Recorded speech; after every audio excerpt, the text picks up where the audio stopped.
Simpson. And Japan have gone absent without leave. This is Whitmore. Hall and Gale both available. It's still Whitmore. It is the Reggae Boys who take the lead. Ball chat. Greetings, football lovers. Welcome to Ball Chat Weekly 5 o'clock show. The football show will review some of the week's major news in the world of football. I am Benton along with Junior, the man himself, Man United fan. Junior, look a little bit happier than that, family. Down there, check something. What is that screeching sound in the background? What are you doing, Junior? I'm on my phone, sir. Are you calling Arne Slot or Ruben Amorim? I'm calling Kenny Dalglish. Kenny Dalglish calling the doctor. Football family, yeah.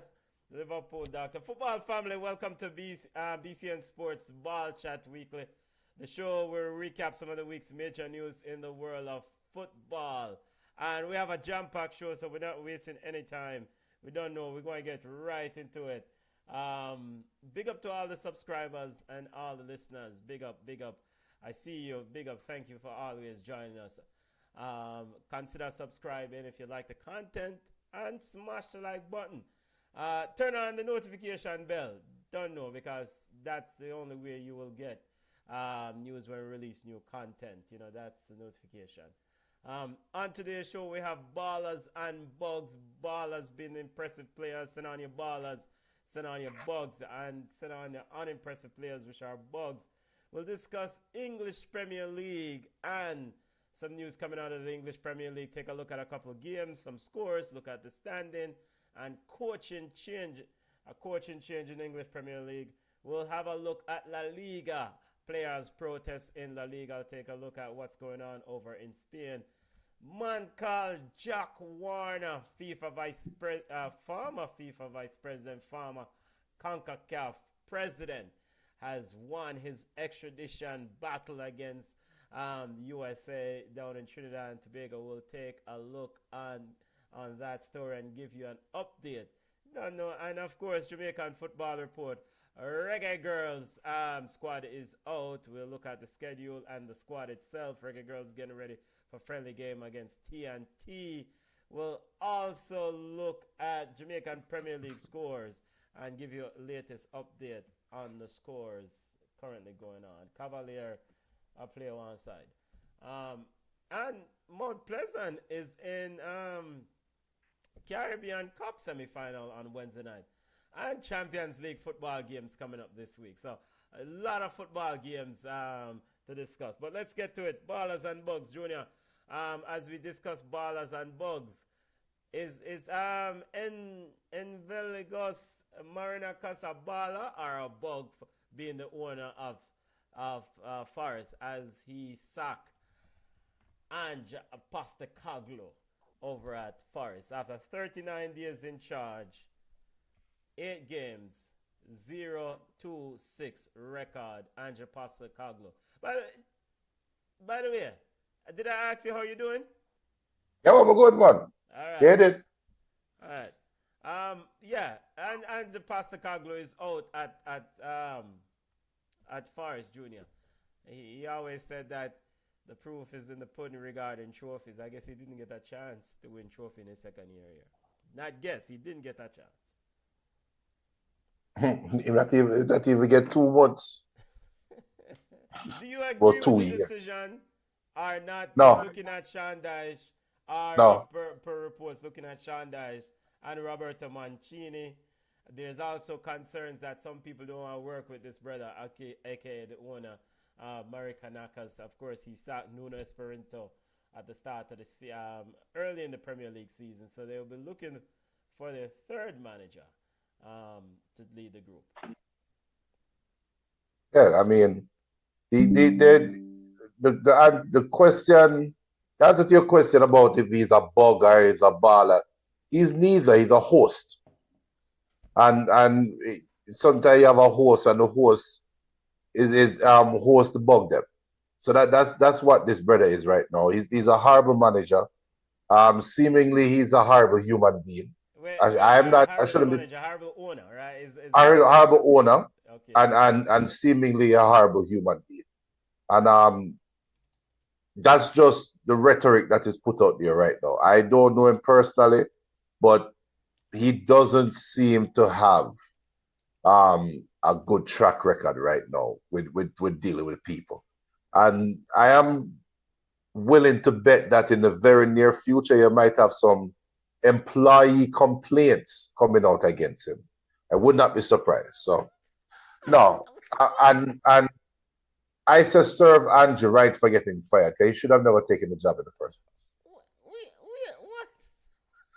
You said you wouldn't be surprised if in the future there are employees allegations against. How did we reach over there, sir? No, because that is the MO. That's the track record. That's so it's a cascade of things, and the chances of him being the way he is to Nuno and then to Ange and not be similar to other employees that should be more surprising if employees say he's a great person. I would not be surprised if people come out and say this guy is just not a nice guy. And he just doesn't and I am passing judgment on him. I am. Because I don't know him personally. All I can go off is his actions to his coaches and his personality. My first impression of him when the camera goes to him. And he doesn't carry himself like somebody that is a nice person. He just doesn't. That's just what my eyes tell me. So I wouldn't be surprised. Is it a situation where you think that Marinakis is a competitive manager? He wants to win football games. He's a no-nonsense sort of deal. I mean, Roman Abramovich, now granted he never sacked anyone after 39 days. But Roman Abramovich was ruthless, at least in some, labeled as ruthless in some circles by some who follow this thing called football. I mean, in the sense that he would sack a manager. Now, is it a sense that, Marinakis is trying to find the winner? He's trying to find victories. And he has, he's willing to move on if something is not working out. Nuno did quite well, but Nuno didn't take them to the promised land. And Ange Postecoglou did not definitely take them to the promised land, and he moves on, as in Marinakis. Isn't there any room or any latitude to say, let's look at this as a manager who wants to win football games and say, let's just go for it and move on and try to find somebody else? You really believe that? You really believe what you just said? I mean, because what? All right. Yes, it's haphazard. It's quickly. It's done in not a very, as you say. I agree. It's not a very good look. You definitely are not really indicating. You're not indicating that people want to work with you, because at some point you're going to be running out of managers. But what I do think the underlying theme here is that you have an owner who's obsessed with winning. He was at Olympiacos. And he may also have a preferred manager. I think there are some reports that he would like a Marco Silva to coach the team because they had a relationship from Olympiacos days. No, and because of that, he also seems to be impulsive. He's very much wears the emotion of the club on his sleeves. And that being said, it's costing him a lot of money, because sacking Nuno and sacking Ange Postecoglou, I would envision that you will have to pay out some sort of termination clause in the middle of the contract. So with that being said, he's about money. I envision, because him have money long, so he can't waste money, so by keep hiring and find people. So with that being said, I think it's a totality of trying to win football games. But he doesn't know how to pick the right person, and he's not patient enough. And again, you really believe what you're just saying? Or are you're just playing? I'm not giving him a pass, but I don't know why this brother would have wanted that. negatively just destroy his own product. It's not that, to me, it's just a man who I try to win football games by any means necessary. And he's but then you have people who want to, like, intentions. He has from a winning perspective, he has winning intentions. Let me word it this way. He has winning intentions, but he doesn't make smart decisions. And it takes a different type of personality to be somebody in power like he is, because he's in a very powerful place in life, right? And it takes a different type of character or personality to be sitting in power and then be willing to be humble yourself and take direction from somebody else. And I think that is his Achilles heel right now. He's very similar to Jerry Jones, the Cowboys owner. It's very similar. Where you make some all right. I don't even want to draw rhetoric. Let's just use the real world example. Everybody knew Nuno wasn't going to survive this guy. Everybody knew that. We knew that last season. But this guy still give Nuno an off season, a transfer window, and then make him start the season and then fire him, right? And you will say, why do that? Why fire him a couple weeks into the season? Why not do it before the preseason? Give your new coach an opportunity to build his own team, build his own system, and start. If I'm going to speak in his favor, in the owner's favor, I'm going to say he has the confidence that regardless of when the new coach come in, he has a confidence in that new coach that he can quickly turn it around. Or he has a confidence in the players that they will listen to a new voice, even if it means changing the system. That's the best I can do for him. The worst that I can do for him is that he's just like his picture, and I see you hide the belly, I see you hide the shirt, poke out underneath. He's very sloppy. He's a very sloppy individual. He carries himself in a sloppy way, and he works he's a very sloppy guy, and he does sloppy stuff. And he's also bad mind. And in this picture that you have up, even though you hide the shirt, poke out at the bottom, look at how he's celebrating. He's clenching his fist, and look at the snarl on his face. And that's a celebration, that's a celebratory pose. Look at his haircut. Look at his beard and his mustache. This is a millionaire. These millionaires have people around them that they have personal assistants that say, this is the image you want to portray. They literally tailor themselves to a certain image. He knows what he's doing. He wants to be that guy. He wants to be the king of Nottingham Forest. That's what he wants. So you make this decision to fire Nuno. I'm sorry. You did it out of bad mind. You do it because you don't want to give Nuno an off season to build his new team, because you know he's going to get hired. Ange Postecoglou. No, I'm talking Nuno. Okay. You didn't fire Nuno at the end of the season because you don't want him start with a new team comfortably. Then you fire him 3 weeks into the season, or however long in the season. You bring in Ange. With Ange now, it's a similar dumb decision. If you knew losing to Chelsea will cost Ange the job, you might as well fire him before international break, because he wasn't going to beat Chelsea. Wasn't going to happen. So if you knew you are going to fire him if he doesn't get a good result versus Chelsea, just fire the man before the international break, bring in your new coach, give him 2 weeks to get ready for Chelsea. This brother is a sloppy, man.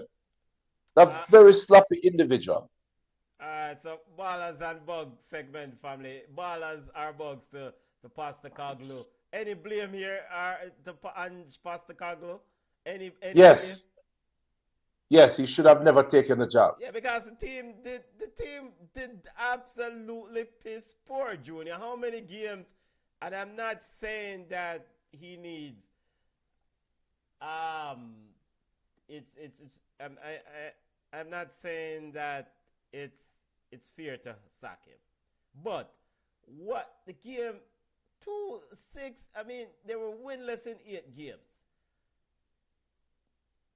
What do you do? I mean, well, clearly you should have had some sort of plan ahead that, look, I mean, Ange Postecoglou needs help, blah, blah, blah. I mean, but he didn't really help himself. The team was piss poor. Yeah, but there's too much factors we're going to have to consider to have this discussion about Ange and his tenure. And you might give a coach 3 games, 4 games, 2 games, whatever the metric is. You might do that. But for me, a new coach coming, it is impossible to do any kind of stamping on a team in even a half of a season. It's impossible.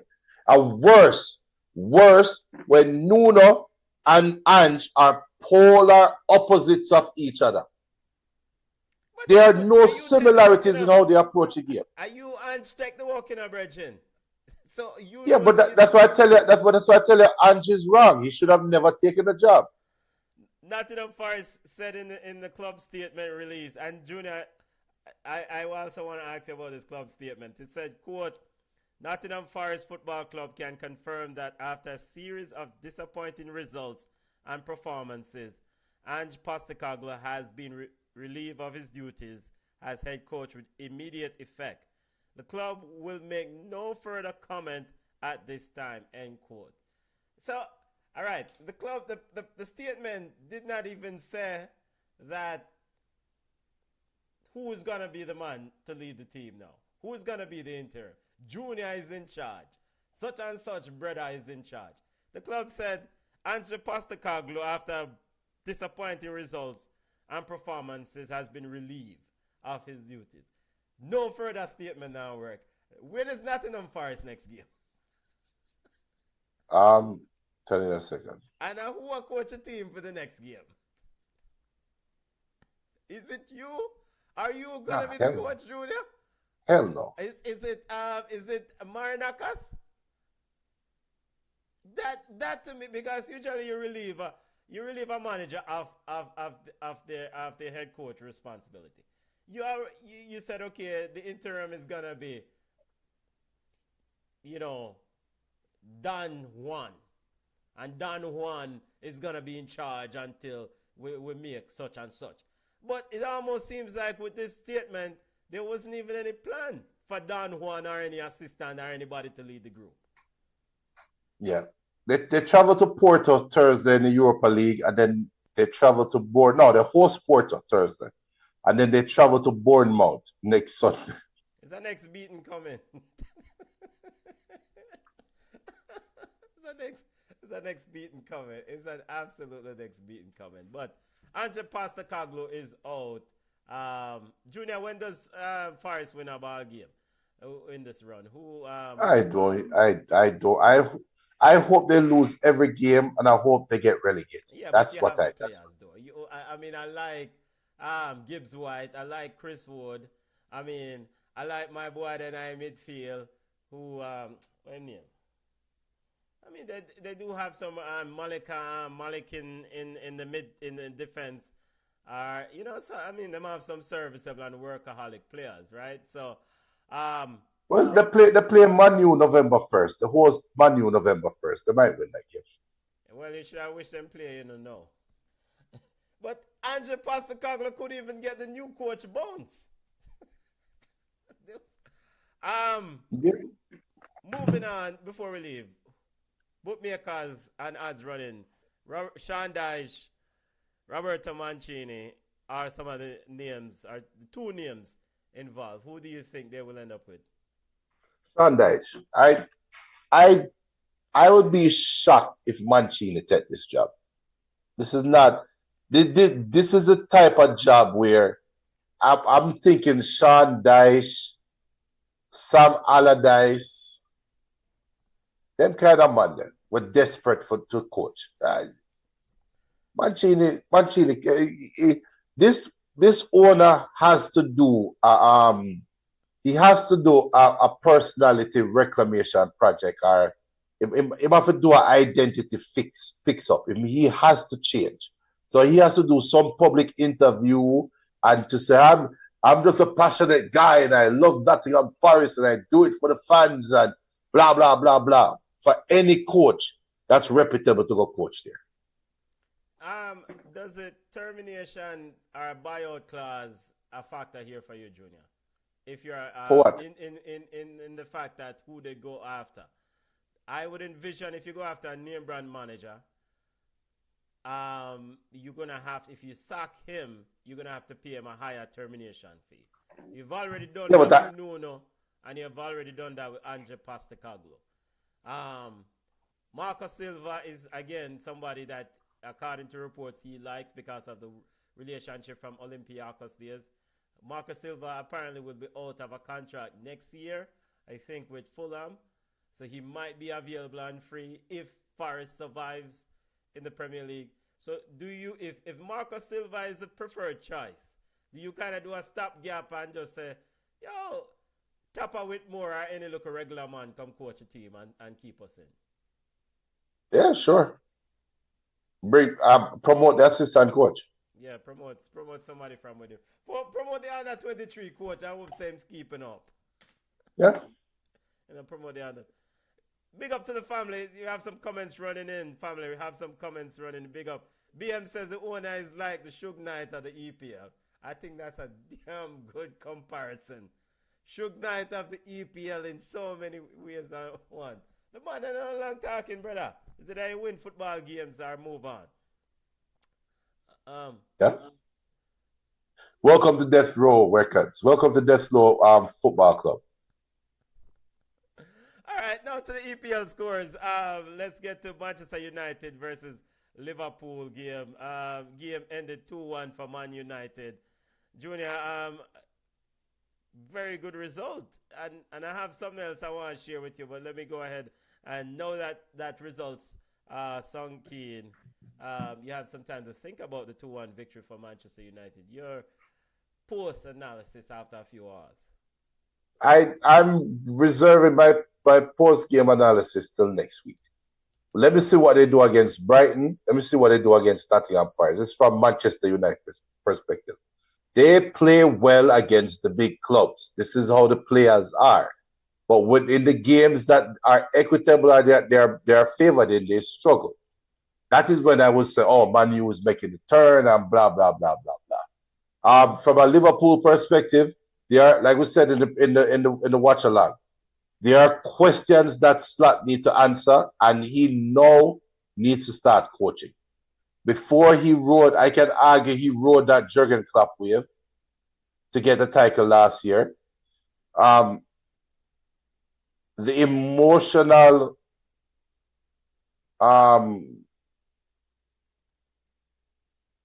event that took place earlier in the season, the team rode that as well. Now, all of that, it's not that they've forgotten about Diogo Jota, but now football is back to the forefront.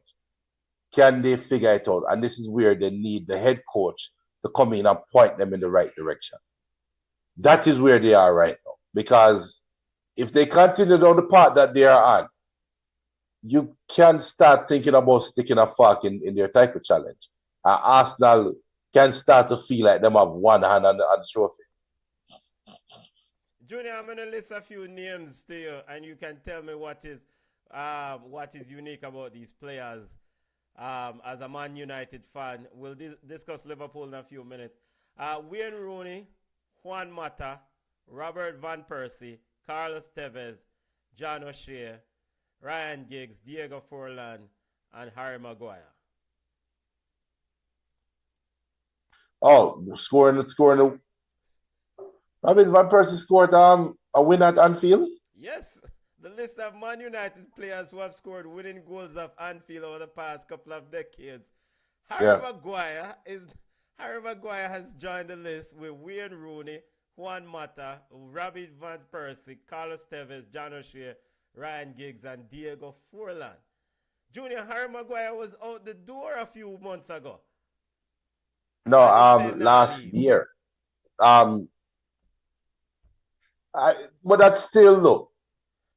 But that, I mean, you call that name John O'Shea, right? Yeah. John O'Shea, and I remember that game. That was the game where he scored the chip, like a chip goal, a left foot chip from outside the 18. And when him score, him turn around and look for like that was the goal. I think I know that was at Anfield. Yes, it was. He scored. Yeah, John O'Shea scored the winning one in the list. Who scored the winning goal? Yeah, I was trying to remember though. I think they won that game by more than one goal, but that was a goal. But why I bring up John O'Shea? John O'Shea was a serviceable player for Alex Ferguson and Manchester United. He didn't have to play week in, week out. It's the same thing with Harry Maguire. I think Harry Maguire is a pretty good defender against certain quality teams. It worked out for him today against Liverpool because for some reason Liverpool did not seek to isolate him that much. Or Man U did a very good job of protecting him where his speed didn't come into question. Delit really protected Harry Maguire today. An exclusive club for Juan Mata, for Harry Maguire joining Wayne Rooney, Juan Mata, Van Persie. Some ballers up on the list. Carlos Tevez scoring at Diego Forlan at Anfield, winning goal in the last few decades. So, and one thing that is most noticeable, as I mentioned, about Harry Maguire. I mean, rewind the clock. He was out the door at Manchester United, right? And he would be at another club. But here's a guy who stuck around. And he's someone that Ruben Amorim relies on late in the game to push up to give you something if you need a goal. So, especially... Well, he's strong in the ear. Yeah? He's strong in the ear, so... Yeah, man, very strong in the ear. Very, very strong in the ear. It's somebody that's... So, from a Manchester United perspective, very good in the ability to go forth and win this game. The last time Manchester United won at Anfield was January 2016. Yeah. Yep. Huh. Is this an aberration? I think it's more timing. I think it's more timing. Liverpool, something is going on at Liverpool. It could just be a bad patch. That's an easy way to write it off, and then they will figure it out, win a game, and then go back on a roll. Or there's something more internal going on. Their midfield went from wanting to being too packed right now, where you have so many players there that are fighting for 3 spots. And we don't know how that is affecting the chemistry. I don't know. And maybe we're reading too much into it, because sometimes you just go through a bad run of games and a little idiot side forward and catch you napping. The goal from Mboma to start the game, it wasn't a lucky goal. However, if the ref could have stopped play. Yeah. Seeing that McAllister was down and indicating he had a head injury. The ref could have stopped the play even before Ahmad passed the ball through, and we would have never known that Mboma would have scored that. So, and how many times Gakpo hit the post. So, sometimes it's just bad luck from a Liverpool perspective and a little bit of good luck for Manchester United.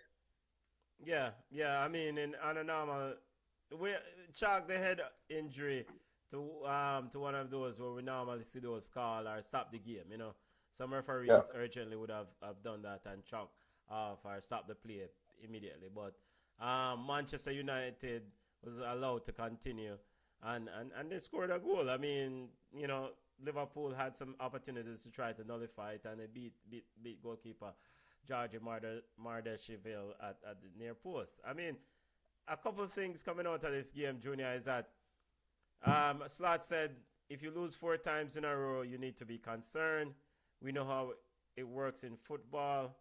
By losing 4 games in a row, Slot has joined Brandon Rodgers' 2014 Liverpool. They play Eintracht Frankfurt in the Champions League on Wednesday. If they lose 5 in a row, the last time Liverpool lose 5 games in a row was 1953.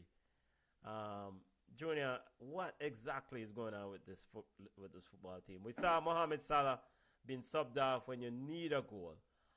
What exactly is going on with Liverpool? Yeah, but Salah should have never played 45 minutes. From early out, he looked like he wasn't into the game. So I'm not surprised that they sub him off. But again, I'm going to say it again. They were an inch to the left. An inch. The ball going an inch to the left from Gakpo having 2 very good goals. So I get it. The panic bells could be ringing. Four losses in a row. Something all right, blah, blah, blah. Cool, I get it. On the other side, though, we know this team is capable to have an 8-game winning streak. Right? So, yes, you lose 4 games, but this could be their last of the 4. They could lose 4 games, or probably 5, 6 games all year. They are that good. So, it's warning signs. I'm not saying I'm turning a blind eye to it. However, it's a long season. Man U get the first punch. They will have to go back to Old Trafford eventually, and we'll see what happens. Yeah, I mean, I hear you. I definitely think that, you know, fortune favors the brave. Liverpool had some moments where they probably could have scored 2 goals. I think 2 or 3 times Cody Gakpo hit the post. So, but yep. In the same vein, I also recognize that Manchester United had multiple opportunities in that first half to score. So it's just one of those things. I wouldn't ignore the fact that there are serious and significant concerns for Liverpool, knowing that the major investments that they made. And I think for slot position, just bench some of the man them who now perform. You've already decided to bench Florian Wirtz because he hasn't been performing. I would bench Alexander Isak also. I think Ekitike needs to start now for Liverpool. And if Salah needs to get benched, then you need to get benched. Probably I'm going to piss off a couple of people, but Federico Chiesa has been coming off the bench and being impactful for this team. And he was impactful again today. So this is when Slot has to put on his big boy pants and lead this team. So ball of the week to Manchester United. Ball of the week to Casemiro. Want to big him up. Bug to Liverpool. You can't lose 3 games in a row and then show up and do foolishness like this at home. You needed something. Bug of the week to Liverpool. Fabi Frana says, my club, Liverpool, has to get bug. Big one, too. Big one. You know, yeah, man, I fully agree that Liverpool should get a bug of the week. All right, continuing our EPL roundup. Let's get to the EPL scores and look at the other results that occurred this weekend in the English Premier League. There's 1 game remaining. 1 game remaining in the EPL this weekend. This round of games. Right. Let me pull this up. What name? So West Ham versus somebody. Right? We'll put it up. West Ham plays someone tomorrow. All right. Benton Junior no give we no juice yet. You know? What is going on? Junior, you know, give man them juice. Wait, maybe clean up the talk there. Junior, yeah, wow. Yeah, sorry, Junior. Let's make sure the 65 fans, did receive their winnings. What is going on? What I said, I buy a flask of rum, right? Yes, you're buying a flask of rum, of course. How much for a flask of rum? Move it out of the BCN Sports budget. Hey, that means the family are going dead for thirst. Yeah, man. How much for a flask of rum? We're going to take care of you, Fabi. We're absolutely going to take care. Of course, we have to take care of it, you know. Yeah. Yeah, man. We don't know. All right, EPL results. Chelsea defeat Nottingham Forest 3-0. Brighton 2-1 over Newcastle. Crystal Palace and Bournemouth drew 3-3. This was a game that I enjoyed immensely. Highlighted on Wednesday as a game that I was interested in seeing. Burnley 2-0 over Leeds. Man City 2-0 over Everton. Sunderland 2-0 over Wolverhampton. Arsenal 1-0 over Fulham. Aston Villa defeated Tottenham at Tottenham 2-1. And of course, Man United 2-1 over Liverpool. All right, first and foremost, we're going to get to a couple of things regarding the Premier League, and then we'll look at the standing here in a second. Junior, quickly, the Chelsea Forest 3-0 victory.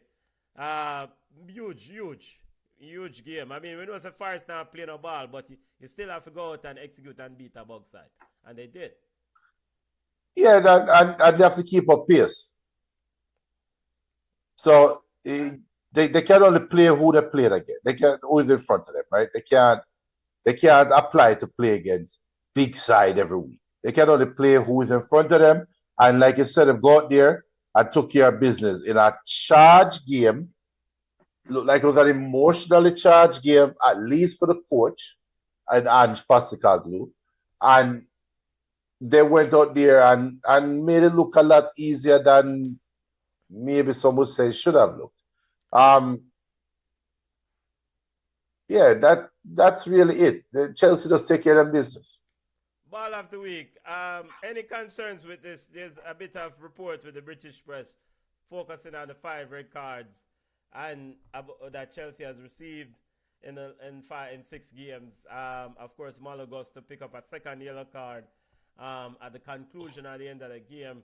Enzo Maresca, who was in the stands for this matchup when Forest was asked about this, he kind of went around. He said a part of it is looking at different ways. He said that as for Malagosco, of course, you have to be a bit smarter, but at the end of the day, he valued the passion, he valued the commitment that Malo and the group was showing at the end, not to concede a goal, even though he was on a yellow card. So, any concerns about the red cards accumulation there for Chelsea? Because now you have players who's going to be missing games. So next man up. And if it's one team out there that have the squad, that kind of next man up mentality is still Chelsea. So sometimes things happen in football that you look at it and be like, that's kind of weird. And it's too much, it happened too much for it to be a coincidence. But sometimes it's just a coincidence. I am pretty sure the Chelsea. So you think the Chelsea players have come out and say, okay, this week I'm going to go get a red card. Really? Good point. Good question. Because same thing me ask about Marinakis and him team. I don't think they do. But I think this is a part of the young, youthful exuberance or whatever them call it. Because sometimes your back, your aisle too charge up and your aisle ride you. As for all the Jamaicans who are familiar with that phrase. AKA you're too charged up. Take it down a notch.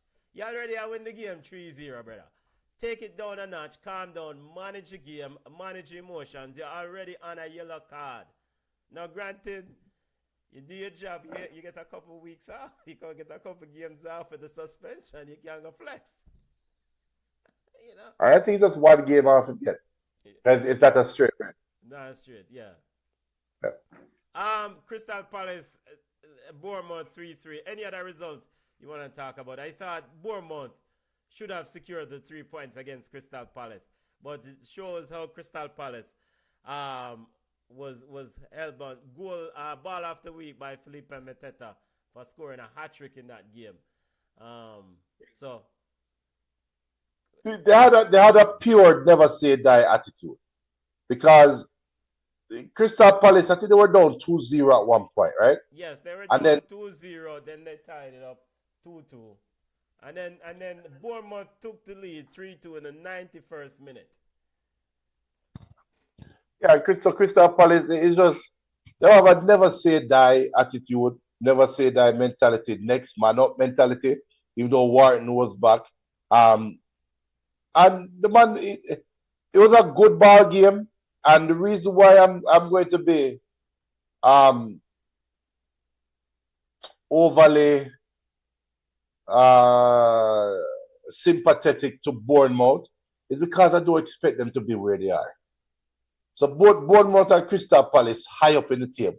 But Bournemouth, I think if Bournemouth had secured the victory, they would have had the top spot even if it was brief.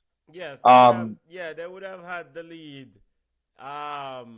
heading into the noon kickoff because that would have put them to 17 points. In fact, if they had secured the victory, they would have been in second now ahead of Man City. Yep. So it is they are there.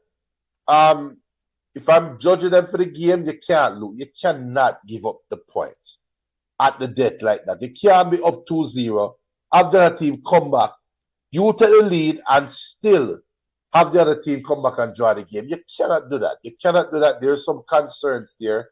But Bournemouth is where they need to be, and if they can maintain this position while ironing out the kinks, they just serve better for them. Yeah, man, and let's be real also. Bournemouth is overachieving. They are absolutely overachieving. None of us, probably outside of Bournemouth fans, the five of them, had Bournemouth anywhere close to this position.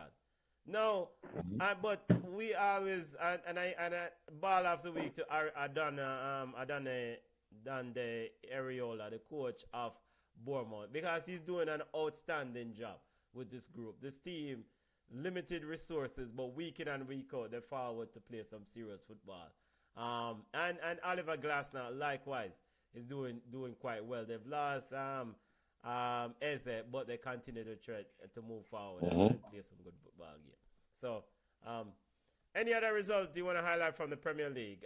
Aston Villa defeated Tottenham 2-1 at Tottenham. That was an eyebrow raising score.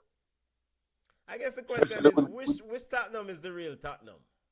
Right, exactly. So you have that question that needs to be asked, and if they keep faltering, you know the rhetoric will switch to maybe it's too big for Thomas Frank. Which is not fair, but that is the world that we live in right now. Should we chart this down to an international break situation? I mean, that's an easy draw. That's an easy card to draw. Yeah, we can do that and say that confidently. But then Tottenham going to have to show up in the midweek and show up and play them ass off next week as well. If they want to maintain that rhetoric. If not, then it's going to be, no, you are bug side. So you don't want to lose, especially the way they did that. Home versus a bug side, but you need to fix it. You can't fix it. So make we see. Yeah. Make we see. Make we see indeed. Arsenal sits at the summit at the conclusion of the round. Well, there's one more game to wrap up. West Ham plays Brentford tomorrow. Arsenal is at the summit, won 19 points. Man City in second on 16 points. Bournemouth and Liverpool both on 15 points rounds out the top four, and Chelsea's right there. And at the bottom, Nottingham Forest, West Ham, and Wolves. Wolves not doing well at all. Significant concern for the Wolverhampton group. I think I picked them to get relegated, so whatever. Before we leave the Premier League, two major injuries I want to ask you about. Cole Palmer looking to be out. Besa Maresca said approximately 6 weeks. And Martin Ødegaard is also sidelined. Mikel Arteta says he's not sure how long he'll be out. If I remember clearly, he suffered an MCL injury, but he's a big part of what Arsenal would like to do. Your thoughts on the impact of those two injuries on the respective clubs? The Arsenal one, if it was last year, Milan said, well, here we go again. The bottom soon fall out. This is a dead side walking. They're going to drop 1 million points now, blah, blah, blah, blah, blah. However, they spent wisely in the transfer market and they have enough to supplement. And I can even say that they can probably even increase their production. No slight to my boy. Which one? Eze? You the injured. No, Erickson. The youth from Denmark, the youth are injured. But whatever. No slight to him. Ødegaard, no slight to him. But okay. Martin Ødegaard, okay. But I think Arsenal can be more dynamic. If that's even possible. So speedy recovery general, but I think a team will be okay. I think Arsenal will be okay. As for Chelsea, I think that's why the way they beat Nottingham Forest is huge. Because Cole Palmer always seems to get injured at the worst times of a season. And then Chelsea seem to not know how to play without Cole Palmer. The fact that they did this now and dropped 3, that should give the Chelsea players some added confidence that we just even go out there and play our game. Let's not make it difficult. Let's not make it complicated. Go out there and play your game. So both teams are impacted by that injury, obviously. But I think it gives both teams an opportunity to stretch the roster and become a better cohesive unit versus, in Chelsea case, wait on Cole to do something. I think them do that a little bit less at Arsenal, but still, Ødegaard is also the straw that stirred that drink. Yeah. Both high impact players for the group, right? I personally think that I don't know. Both teams need those players for deep runs, and so the quicker they can get them back, the better it is. I think for Chelsea, a younger group trying to find its way back up the table, back to where some Chelsea fans will say near the title race or whatever. The Cole Palmer impact could be much more significant. Arsenal don't have to rush back Ødegaard. They can take time with like you mentioned, the moves they made in the off season, and then they can ride. But Chelsea have to go taper over that and pace up, because when they start inside, they will need that attack. So all the Chelsea fans, good luck. Any final statement you want to say regarding the EPL before we leave from here? Make us see what happens next week. You see what happens next week. How the Newcastle suffered a defeat to Brighton. Ball of the week to Danny Welbeck. We have to keep mentioning Danny Welbeck. Ball of the week. You highlighted how as an older player, it seems like he has gotten much better with age. Ball of the week, he scored 2 goals? Yeah. 2 goals for them. And Junior, the Newcastle Messi is not looking too good, but the German Messi. He scored. I scored a cheeky goal. I scored a cheeky goal. So he also missed a few and always argue with people about this, that, and Haas. They don't come for. All right, now over to La Liga. La Liga had players took to the field had a protest this weekend against the decision of the league to host the Villarreal versus Barcelona game at the Hard Rock Cafe in Miami. Players pause the game for 15 seconds. At Junior, this is a big problem for some in La Liga, as in the players union has come out aggressively against this. Your thoughts? Players protested game to be held in Miami. Yeah, because any money that they make outside of Spain. I'm pretty sure that goes into their budget, I don't think they have to give that up for TV rights or anything. So this just brings up an added competitive advantage to Flick and company, who when they're drafting might be looking in South America, look in a different region. None of them can get a head start on it. So you're building the brand Barcelona, adding commodity, adding sales. You're going to make more money. You're going to even make more money on top of the money that you spend. So I can see why other La Liga teams don't like this, because ultimately you're building that your opponent's signature. You're making it wider by doing what you're doing. So I get the protest. I get it. The crazy thing for me is the bug of the week to what are going over Football Club Barcelona. And I will say the reason why I say this. Football Club Barcelona, as it pertains to this particular subject, leaders in Football Club Barcelona, Hans Flick and Juan Laporta, the president of the club, has made different opinions along it. Hans Flick does not, as a coach of Football Club Barcelona, says he doesn't like it. He's not a fan of it. He doesn't want necessarily in favor of it. Players, Pedri came out at the protest, said, well, it is what it is, but we just kind of go along with the protest, whatever, the pause. Frankie de Jong came out a little bit more forceful and said he's not in support of it. But then you have the president of the club in Football Club Barcelona, Juan Laporta, saying this is a big deal, this is important for the club.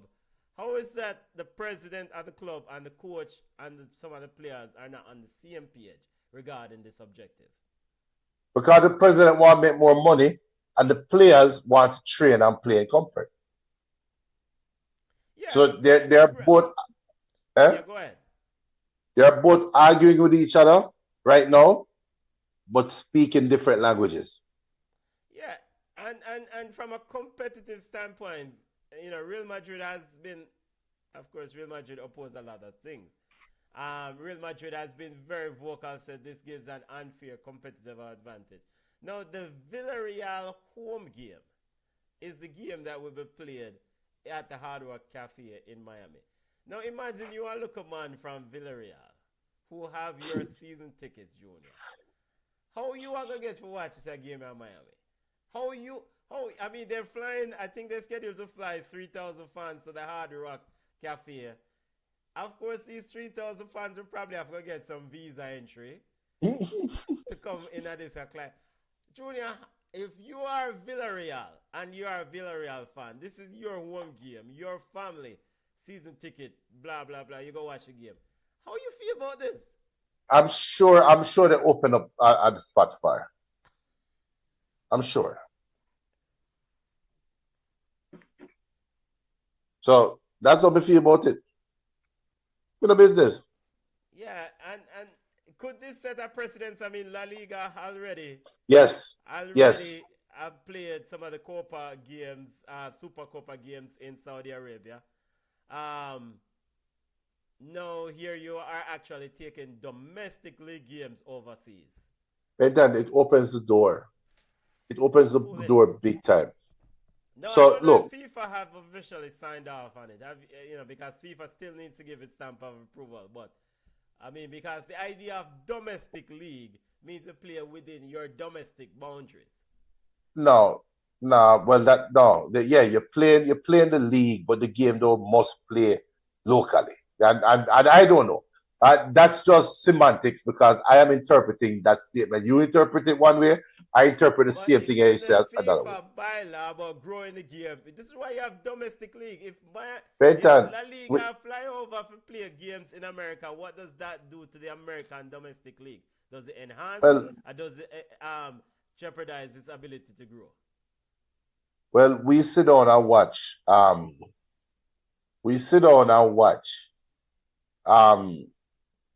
The president of the United States after FIFA already announced. We already touched that, brother. No, but this is the same FIFA you're trying to reference. You said that they're going to put a strong hand down. And that's how this thing work. I'm money run it. So if Barcelona open the door and say, look, here we are, everything is copacetic, comfortable, blah, blah, blah. Villarreal, all of what a cash up, right? We will get over it. Next will be Real Madrid. Next will be Atletico Madrid. After that, it will be the Clásico. That's where we're headed. Yeah, I think ideally of course, that would be the main desire, right? To play an El Clásico somewhere in the States. Of course, with these big NFL stadiums, huge several thousands of people. So that ideally where I think the American soccer market would have loved, our producer, promoters would have loved to attract. Yeah. Now, but I don't see how Real Madrid or Barcelona give up that home game for them. You still have fans worldwide. You are going to pack the stadium. Yeah, well, like you say, a money run thing. So a money run thing. You to the order about say, hey guys, you have to miss one of the 20 home games this year. Oh my God, I'm looking forward to it. Well, all right, but you still going to miss it. Yeah. We move. All right, and so what's the space regarding that football game and what happens later on this week? Of course, Champions League games coming up this week, family. Any game you're keeping an eye on before we move to this Jack one, I think, since we're already in Spain? Not really. Hold on, let me check the schedule. Well, the main game, I mean, you have Atleti versus Arsenal. That game is on Tuesday in the Champions League. PSV not a big game. Of course, Liverpool game against Eintracht Frankfurt on Wednesday. Real Madrid versus Juventus on Wednesday also at 3 p.m. So those are probably the games that, people will be keeping a close eye on. Yeah. I agree. But you know what? You see that that Napoli PSV game? Yes. Not in terms of not yeah, it's PSV Napoli play, yeah. Yeah, PSV plays Napoli. Not in terms of a sexy pick but I think it's gonna be a very good football game. I have a feeling that will be a must-watch football game Tuesday. And I think that's what I'm going to tune in. Okay. So that's Champions League. Monaco versus Tottenham. Bayern versus Club Brugge. Yeah, those are the other games. Villarreal versus Man City. So Tuesday, Barcelona versus Olympiacos at 12:45. Arsenal versus Atleti, 3 p.m. Leverkusen versus Paris. PSV versus Napoli, Villarreal versus Man City, and those are the games that will probably whet the appetite. Right. Sporting versus Marseille also on Wednesday, and I have to give a ball off the week to your player, Junior. Oh, Greenwood will score 4 goals, man. Yes, that it's still French. It's still a French league. Yeah, but. Big up ball off the week to Mason Greenwood scored 4 goals. Big up yourself, you would. 4 goals. That's an impressive achievement. All right, now to some news in our backyard. First, we're going to discuss a man called Jack Warner Jr. After battling the U.S. for about close to 10 years, Jack Warner was successful against the extradition battle to come to the U.S. to face charges for bribery and essentially, getting some money for making the World Cup appear in certain locations. This is huge for Jack Warner Jr. It's been a legal battle for close to 10 years, and Jack Warner is now good to go. Yeah, I mean, now is the best time to strike deals with America, So you have any little issues or anything that the old regime wanted to run down, they could change that. Just call up the boss and tell him to do a good job. I'm saying, you know what, me help commute the sentence. But the interesting thing for you, for Jack, I mean, he's pretty much fought this thing for what, 10 years, and Yeah. you know the political climate changed in Trinidad and Tobago, right? And it helped him Right. immensely, and now his political party is in power. So I think this is, I mean, the money I get old, brother. You can't have the money come out foreign, come try for face charges and next time get convicted. How old is Jack Warner? 70 odd years old? Yeah, but I would say, who cares? I'm the law. Johnny Last forward. Yeah, so Come you serve can't, it, come do it. yeah, can't do that. All right, to Jamaican football news report. Reggae Girl Squad was came out this week, family. Reggae Girl Squad for upcoming friendly game against Trinidad and Tobago. Let's pull the Reggae Girl Squad up. Junior, we'll go through the Reggae Girl Squad real quickly here. As while I do that, BM says, this pains my heart, but I have to give Bunny Shaw Bug of the Week. She refuses to represent Jamaica. Even though she injured, these friendlies are crucial to building chemistry going into the World Cup qualifier. Reggae Girl Squad, Rebecca Spencer, Sydney Schneider, Tiana Harris. The defenders are Tiana Harris, Chantel Swaby, Alison Swaby, Tiffany Cameron, Konya Plummer, Gabriel Gill.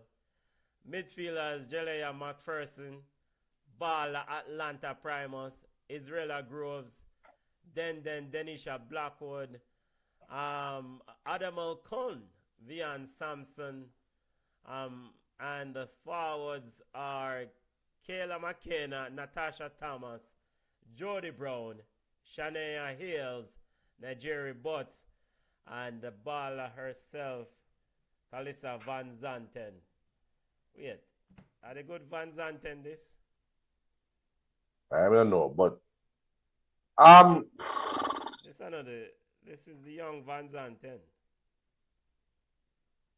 where the Reggae Girls are concerned, Yes, I know you're so tough.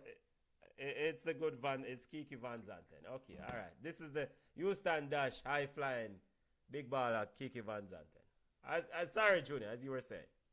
Yeah, but what thing we're going to talk about real soon is the rhetoric that surrounds this team right now, right? And we have a part to play in that rhetoric. We, as in BC and our ball chat, we have a part to play in this rhetoric, because when the first fracas happened between JFF and the women's team, it went public, right? Or the first known thing that rubbed them wrong, to me, came public. That we fed on as a fan base and ran the rhetoric, run it till it dry. And right now we're looking at the Reggae Girls Squad, and I am underwhelmed. I think we're stuck in purgatory. I don't see us going up, but we're not going down. We're just stuck. And that to me is very unfortunate. For a team that went to the World Cup twice consecutively, you would think that by now they will have some mode of operation. They would have some sense of direction or emblem of direction, where this is how we're developing our team. This is how we're going to develop and get ready for upcoming qualifications. And he kind of echo what BM said. I mean, no, you're going to go into the player where you know, I'll leave it alone. BCN Sports is to blame.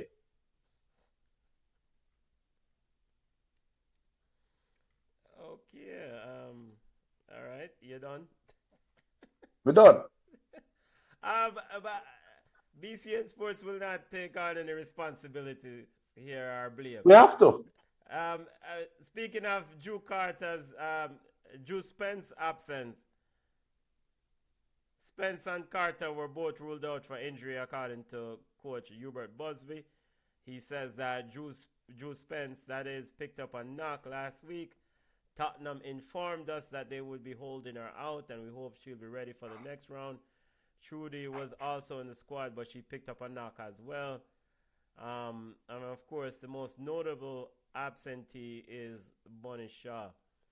As it pertains to Bonnie Shaw, Busby says, quote, last week I was in Manchester and had a good conversation with Bonnie and her group, her physio, our medical team, and we decided to keep her out for this round. The concern is the potential condition of the pitches and other factors we might face. Rather than risk it all what it is, after all, are friendly. We agreed it's best she stays in Manchester, monitors her progress, and rejoins us for the CONCACAF W qualifiers, end quote. So, Junior, I think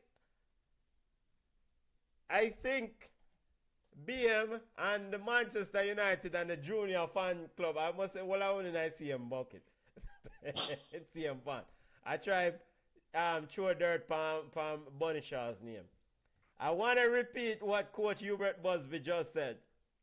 Quote, he said, last week I was in Manchester and had a good conversation with Bonnie and her group, her physio and medical team, and we decided to keep her out of this round. The concern is the potential condition of the pitches and other factors we might face. Rather than risk it all in what it is, after all, are friendly. We agree it's the best she stays in Manchester, monitor her progress, and rejoins us for the CONCACAF W. There it is from the horse's mouth, end quote. All right, Busby. The BM says Busby is protecting Shaw. That is all. And then that leads to another question. Okay. Here we go. Well, it's fair. It's probably protecting her from an injury, and in the scenario that the pitches are bad, right? Okay, that's fine. Isn't that fine? Yeah. Okay. But it's so like you're forward with a haymaker. I'm waiting for it. No, I am not forwarding with such things. I'm just saying, in conjunction with what BM says regarding the coach Hubert Busby protecting Bonnie, I think we both agree. I agree with that on that side. But as it relates to why is he protecting her? Yeah, probably I protect her because him say I pitch. He has no choice. Can play upon a bad pitch, and they will. He has no choice. He has no choice. Then I would say he has no choice. He cannot force her to come play for them. He cannot isolate her. It is just every time we get close to the transfer window, yo, buddy, you're good. Everything all right? We're just checking in on you. You know, I know your club team is on break, so just checking in on you as we get ready to go play in our World Cup qualifiers. But no, just checking and make sure say you're home and everything is good and you don't need anything. All right, Bonnie, bye. His hands might be tied. His hands might be tied behind it. We both agree, I think. We would agree that Bonnie is the big baller on the side. Yes. Okay. And as that big baller, I think we are witnessing potentially big baller treatment. Yes. Okay. That the case here? Because on one hand, and I'm not trying to make an argument to protect Busby or whatever, but on one hand, Manchester City did invest heavily in Khadija Bonnie Shaw to win the WSL and other trophies, and then they win a thing. And why, as Man City, who is the payer of this player, now decide to run her out for complete after such significant injury, come play against Trinidad and Tobago in a friendly? I have no comment. Is there room there that maybe the club will say, yo, Regin, you get her when we send her forward? Yes, I think that is the rhetoric behind it, and perfectly fine with that. Yeah, and the club is perfectly fine with that. Yes. So make we see if they lose to Trinidad, then we might have a different conversation. If they win, well, you know, hats off to them. Them do them need for do keep it. Reggae Girls will play Trinidad and Tobago on October 28th. But I also think like some of these games you don't really need to call some players for. Like the Swaby sisters, Kanye Plummer, you're not supposed to call these players for them ball game. Yeah. I mean, what more Kanye and the Swaby sisters are going to show you? We already know some of them are defenders. What sort of camaraderie, what sort of relationship them are build? Them are playing for Jamaica for so long. Give them a break, make them take time. The big game is from November 27th for the CONCACAF W Championship. That is a real football game. And Right. And you're going to have a squad. You're going to have training camp leading up to that tournament. And then for those training camps, you arrange inter-squad friendly. And you play. But we are calling them players there. Chantel Swaby and Alison Swaby for this ball game. Yeah. This is a chance to get the young Burnett's daughter, who played when in a centre-back and other defenders, a chance to come play in this thing. We are calling Denisha Blackwood for. I agree that you can splatter in some experience amongst the old players, the new players them, and put something in play and kind of blood them and get them ready for World Cup, and just in case there's an injury or something, and then World Cup and beyond, right? That's a fair statement. However, you still have to maintain your stance in the FIFA rankings. Yes. So you don't want to send out a high school team out there and then get batter bruised 10-0. There's nothing in Spotify, however they want name was played by Manchester United. White court this blah blah blah replay. We don't do that. Right? So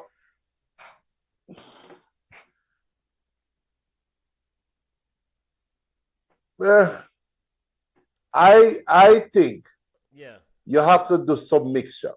Now, you have some players there, in my opinion. Kanye Plummer should not be called. You know I'm a Kanye Plummer fan. So it pains me to say that. It does pain me to say that. The Jody Brown experiment, I think it's time to move on from Jody Brown, the Jody Brown experiment, or the Jody Brown constant calling to the squad.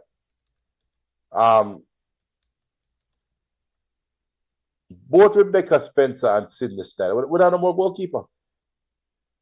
Yeah, I mean, and that's the thing. There was another goalkeeper, Leah Brooks, who kept in a lot. This is, you know what? Let me not. I don't want to kick a dead horse still, but you know what? It's Sunday. It's Sunday. Look, yeah, man, we're going to just keep this thing 100. The coach, I keep a hang on because he don't want to piss off certain players so he can keep him work. I just that I go on another thing. He's familiar with the group and at the same group he will run back from when. So all the time he can circle back with the same group, and it also shows the lack of development. Brother, you play Trinidad and Tobago. All right. Wait. Lack of development. You cannot develop a team in the national team. Fair enough. But you have loads of young players. We saw right. Get them a run. He was the coach. He called Lon Donaldson excess of young players and players on the college circuit. Big up to Yawd Ballas at Blue Skies, who track these players religiously and give us updates on them. Check out Yawd Ballas and Blue Sky. So call those players. They're playing football. Some of them are playing college. You have the young girl here from around the corner from me, who's at Florida State, who was at the World Cup. She's 18 years old. She named Washington. I think Washington her last name. But she a role ball of Florida. But she not even in a squad. So, Busby, go sit down. But let me ask this question though, Junior. Is it a situation of also you need butts in the seats because who are come watch? If you call the regular the average players, Bunny Shaws of the world, the Swabians of the world, they draw a certain crowd, right? They have a certain name recognition when it comes to reggae girls. The Jody Brown. And you still have to sell. You have to still sell tickets. Is that a factor here? No. Okay. No. No. Okay. All right. And if you want to sell tickets, bring in the schoolgirls. Bring in one or two. Bring in the best. Go for one of the girl about Fraser's with. Yes. Go for two of them girls and bring them in and invite the community out. Because you're presenting the reggae girls. If your argument is true, if what you're saying is true about trying to put butts in seats, then you are presenting the Jamaica women's team as a showpiece team, as a showpiece entity. And what I mean by showpiece entity is that when they go in front of a crowd, they are not a part. The crowd is not a part of them. They're not a part of the crowd. They are there to entertain the crowd. If you can make the crowd be a part of the squad, then you will sell tickets. And it goes with what you're saying about blood, some of the young ballers there. All right, Junior, we have evaded this topic for a while now, and I know you have a lot to say, but we're going to just run through it quickly. Taylor Hines did show up for the Reggae Girls that friendly last year against France. She decided to accept a call up from England for the upcoming friendly games. I think it's 2 friendly games. Busby was asked about this. Busby said the door is still open for Taylor. It's a very difficult decision for Taylor, and Taylor, their conversation will still continue. Junior, this reminds me a lot of the Mason Greenwood situation. It is. It does. It does. And I won't be biased. I won't be biased. The player is afforded that luxury based on her talent and her abilities. So, yeah. Wait it out. Let me see if England really want me, and then me come back and talk to you. All right. Let me play devil's advocate here. Is it fair? All right. You know, so Jamaicans, as you always say, we don't run down people. Right. In the space of women's football, or even for Jamaican men's football, trying to dominate on a global stage, or not dominate, but trying to go to global tournament consistently. Does Jamaica have the luxury for be secondary to a player like a Taylor Hines or a Mason Greenwood, for that matter? Why are you asking it? What? We don't run down baller. Taylor Hines, you didn't pick us as your first choice because now England come calling, go on at your yard. We don't run down people. Or should Jamaica, like what Busby said, Taylor Hines, the door is always open. Go and explore. And when you're ready, you can forward back.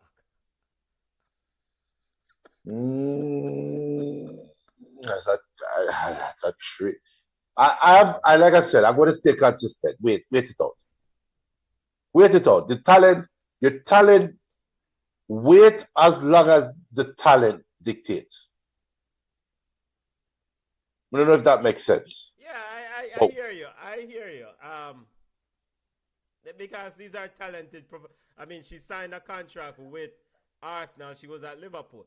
No, I take a different approach, and I'm going to do the same thing like I said with Mason Greenwood. And it's not just because of the woman's situation.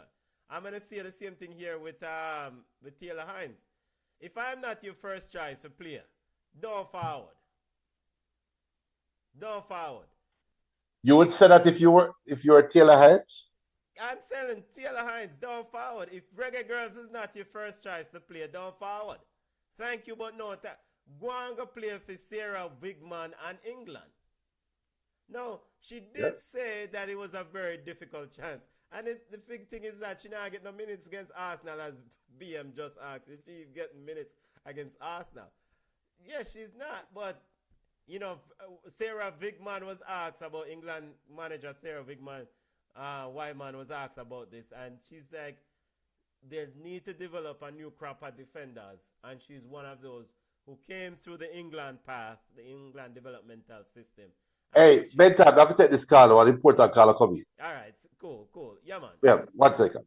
Yeah, man. So basically, Sarah Wigman is saying that Very good. because of the players' development part, being a part of the developmental system, and I mean, they need defenders, so she is part of the group, and she called up for these coming friendlies, and so she wants to have Taylor in the group and see how she goes about it.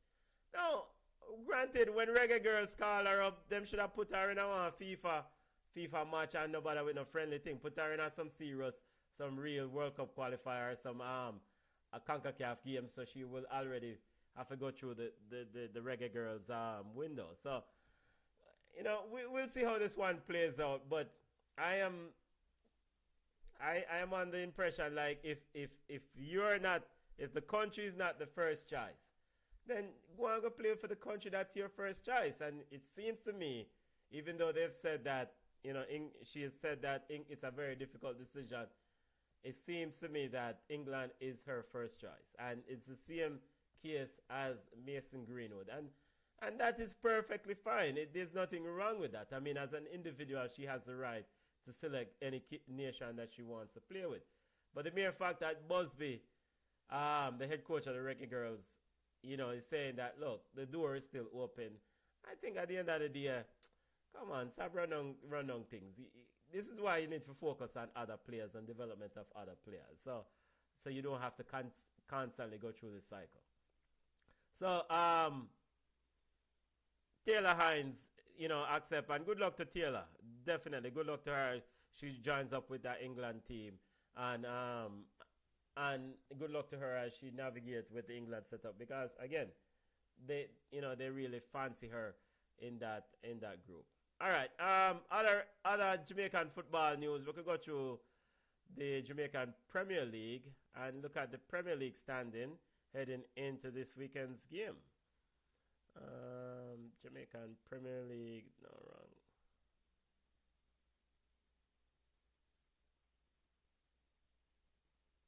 Trying to get the Jamaican Premier League. All right, Jamaican Premier League standing.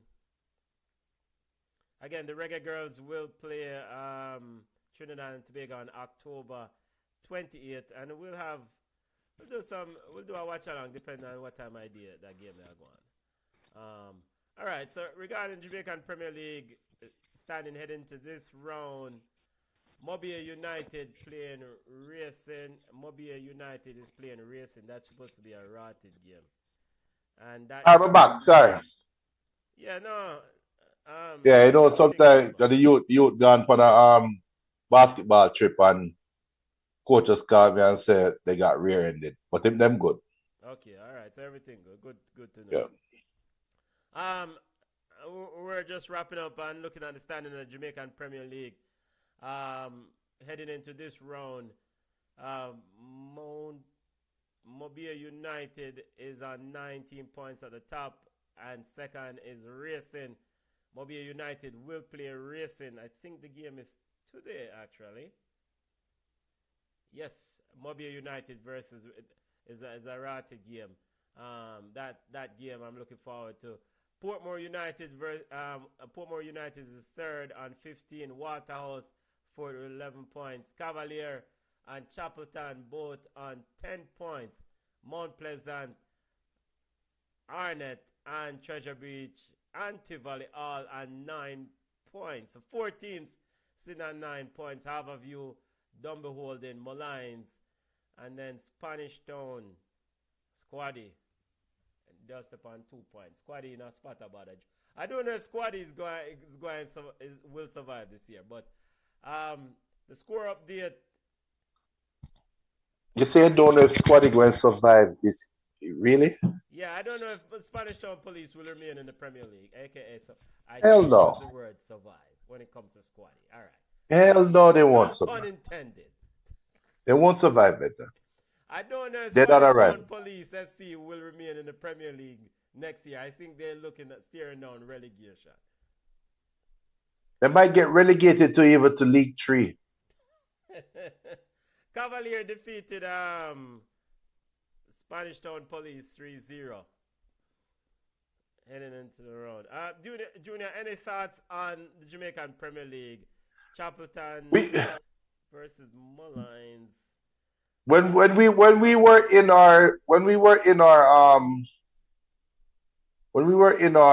our hiatus dealing with the law, we missed a couple weeks because we had our prison term, and then we also had international break, right? And we never covered. But remember the rhetoric at the time. It was racing and Montego Bay United was up top. And we were like, can racing maintain? Well, that's 7 games. It looks like they can maintain. Yeah. It looks like they are for real. Yeah. But the things for me that is Mount Pleasant is sitting very pretty. Because Mount Pleasant still has, I think, 12 points outstanding. There are 3 games behind. Yeah, 4 games behind. Yeah. There are 4 games to make up. That's 12 points, right? So it's still finely poised. Arnett Gardens is there as well. They have 9 points outstanding, or 6 points, whatever. So in that playoff push, it's going to get really tight. Really, really tight. Chapelton started off hot like fire, and look on to them now. It looked like Veer Obia final kick in. So make us see what happened. But I think the Jamaica Premier League is up for an exciting finish. I think the way it's set it up, because we all expect Cavalier to be there at the end. We all expect Mount Pleasant to be there at the end, right? But Montego Bay United and Racing seems to be the real deal. Portmore United, and it's at the same Portmore where your boy Xavier they talk about, they're hanging around as well. So exciting times at Jamaican Premier League. Yeah, and specifically, I am happy to see one player return. Well, I'm happy to see all our players who've been sidelined return. Nicalia Fuller of Tivoli. Is a very, very exciting player. He's 20 years old, and I've watched Jamaican Premier League closely, and I always look forward to watch Fuller play, Nicalia Fuller, and he scored 11 goals last year for Tivoli, a joint leading goal scorer for the team, along with Anthony Nelson. And, I mean, he was sorely missed. He's been sidelined for quite a while. I'm sure Matey Bagman, Jerome Wyatt, the head coach of the group.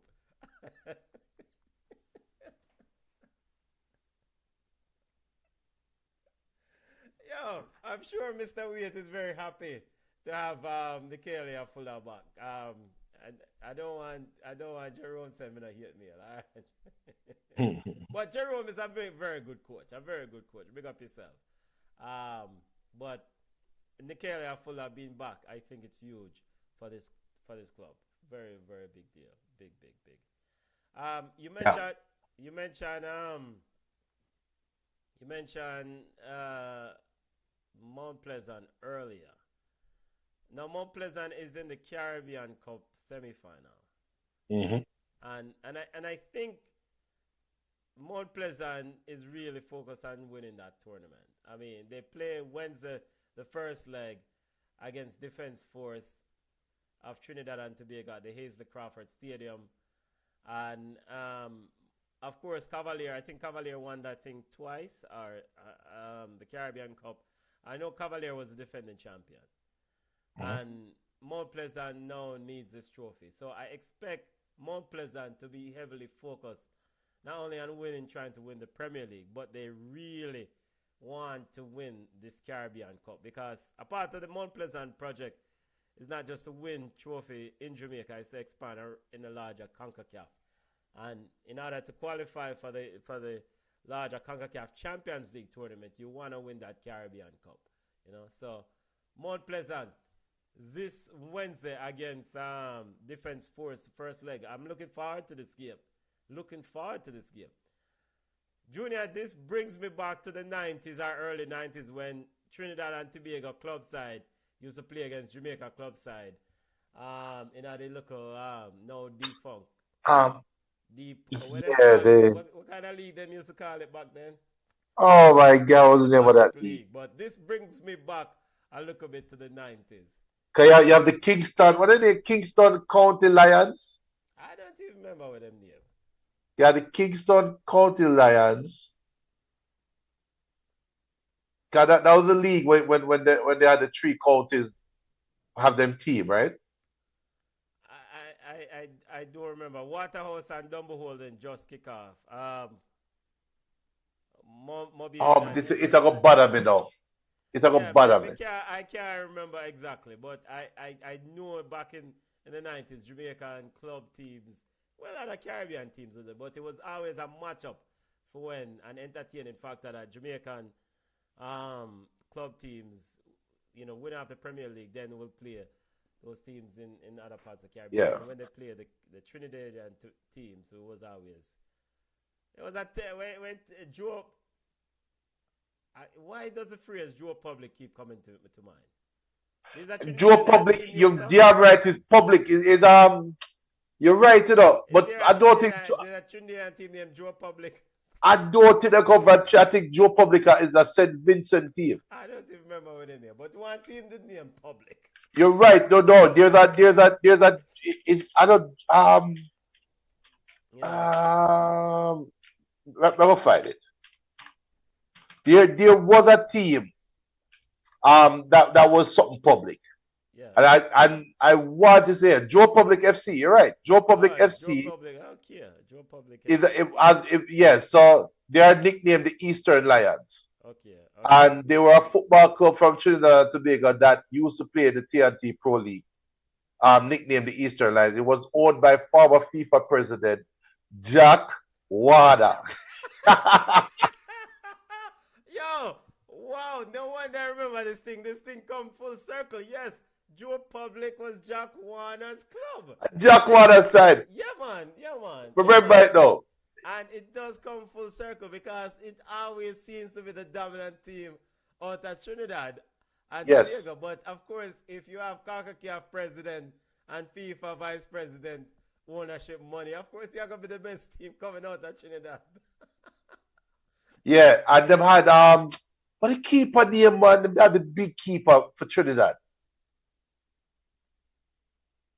Oh my gosh. It was gonna kill me now. What keeper? Trinidad national goalkeeper. This is way before Hislop. Just way before Hislop. Way before Hislop. I'm talking that Caribbean Cup days. They had a big burly black goalkeeper. Black. Big. Thank you. This is where we pull out the big burly what? Wow. Yeah. Wow. Hey yo. Yeah, if you remember the name of the goalkeeper, I could know. Because and football fans should, I don't know if enough of our listeners are old enough to remember that Trinidad and Tobago almost qualified for the 1990 World Cup, Yes. They needed a draw against USA to secure a spot at the World Cup. I think at home. And the streets of Port of Spain was lined with in anticipation because it was a big side. And so somehow, we need to check Jack Warner. So Trinidad won the 92 Caribbean Cup. The Shell Cup was hosted in Trinidad. They won that. Jamaica won the 91 Cup. They won that one 2-0. I want to say this 91, yes, Pigat and Winston Anglin. I remember this. I was at the stadium for this game. I remember this game. I forgot to find the Trinidad side now. Because this was Jamaica's first title. 1991 Caribbean Cup. Yep. Teagat scored in the 6th minute. I remember this. 27,000 people in the stands. I was there. So you remember the goalkeeper name, Bridget? Me try. Hold on. Trinidad. Defense Force will play Mount Pleasant in the Caribbean Cup semi-final, first leg on October 22nd at 6 p.m. In the other semi-final, O and MFC will play Cyber FC on the 23rd at 6 p.m. in the first leg. The return leg for the Mount Pleasant versus Defense Force game is October 29 at 8 p.m. So that game will be in Jamaica. And the return leg for Cyber FC versus O&M FC is October 30th at 7 p.m. So that's the Caribbean Cup semi-final. Ready up. I'm looking forward to this Defense Force game versus Mount Pleasant. Yeah. Yeah, man. All right. So Trinidad.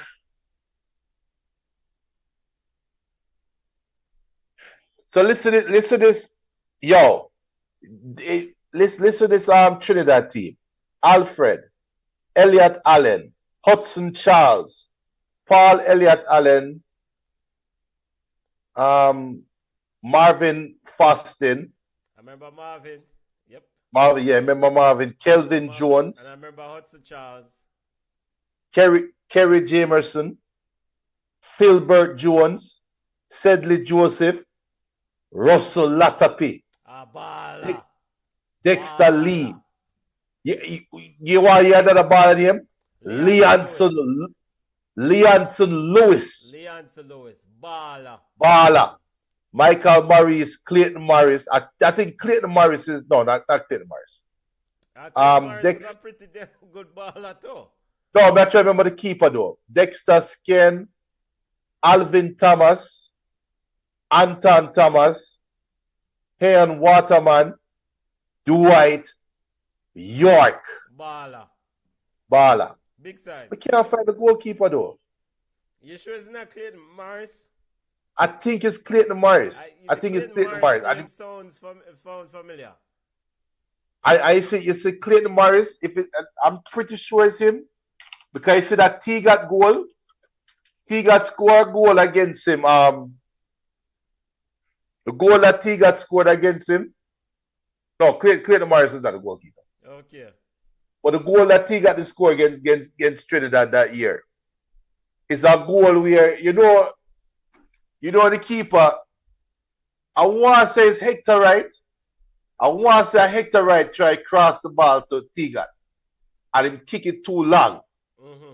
So the ball roll to the keeper. The keeper laid out. If I laid out for collect the ball, but you know how Tigat stay already. Tigat don't give up on nothing. Yes. Listen, I watch Tigat run down the ball and dive and put the ball under the goalkeeper who laid out. But I never forget it from in the 6-yard box. Never forget it. They said the main goalkeeper for Trinidad and Tobago in 1990 was Michael Maurice. Other goalkeepers on the squad around that time include Earl Spiderman Carter. Maybe I'm Maurice. Yeah, I'm a Spiderman. Maybe I'm Maurice. Maurice was the goalkeeper during the crucial 1990 World Cup qualifier against the United States. He's still recognized for his role in that game. So maybe it probably was Maurice. Yeah, I'm married. And if you look at him, you tell me the name again, full name? Michael Maurice. How you spell Maurice? M-O-R-I-S-E? Maurice, M-A-U-R-I-C-E. Oh, yeah, I see. Trinidad. But the internet have a picture of Shaka Hislop. So I don't know when them list Michael Maurice. Yeah, but I am, man. Okay, I am. Okay. This is him. Okay. This is him. Because based on this AI thing I'm looking at here, this is not Michael Maurice. This is Shaka Hislop. No. Yeah.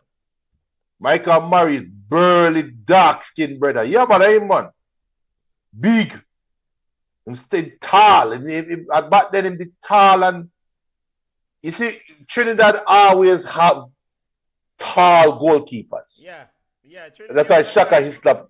In fact, we probably need to do a research on this now. Cause there was a time when what if Jack wanna have time for interview for deal with it right now? Because I mean, does he know about how to do Zoom? when you're not hiding so much,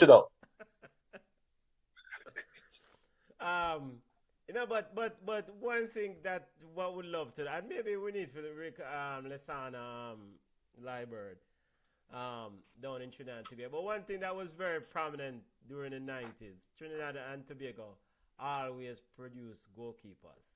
Yes. Very good Yes. goalkeepers.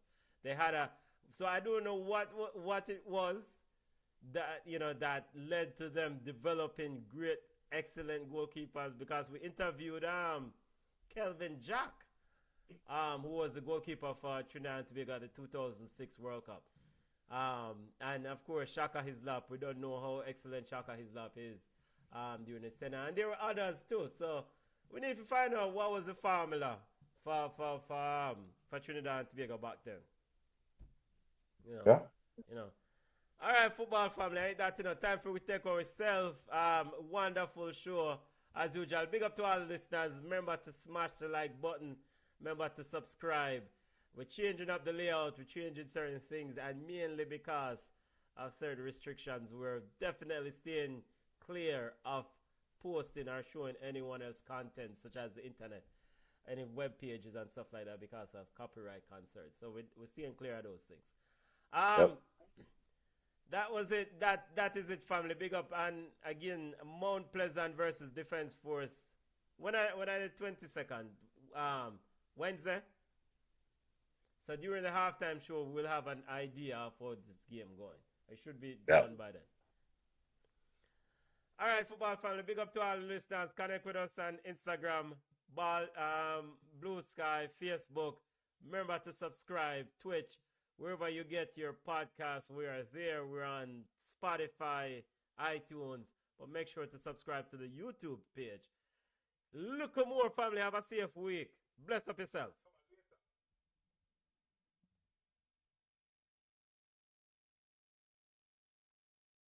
Ball chat back up. I am feeling very, very good about ball chat now. To be honest with you, there was a time for the last, I think it was yesterday. I said, boy, we're salty. We can't even get a bus. Have we missed our chance for a bus? And, we just have to keep